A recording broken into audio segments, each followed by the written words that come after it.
அவரால் எல்லா சூழ்நிலையும் மாற்ற முடியுங்க. எந்த சூழ்நிலையா இருந்தாலும், நீங்க எந்த பின்னணியில இருந்தாலும், எப்படிப்பட்ட மனுஷனா இருந்தாலும், பாஸ்டமா நீங்க பேசுறதெல்லாம் எனக்கு புரியுது, ஆனா என் வாழ்க்கையில இருக்கிற கேள்விக்கு நீங்க பதில் சொல்லுங்க. எங்க வீட்டுக்காரரும் மாறுவாரா மாற மாட்டாரா?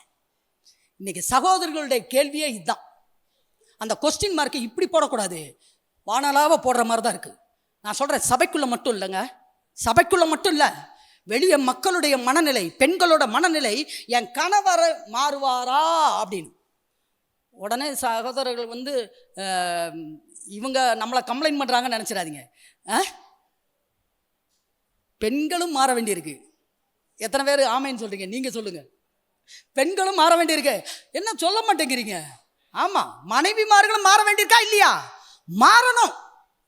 அப்போ நான் சொல்கிறேன், எல்லாம் பிள்ளைகளாக இருக்கட்டும், கணவனாக இருக்கட்டும், மனைவியாக இருக்கட்டும், சூழ்நிலைகளாக இருக்கட்டும், எதா இருக்கட்டும், எல்லாம் மாறும், எல்லாம் மாறும், எல்லாம் மாறும்.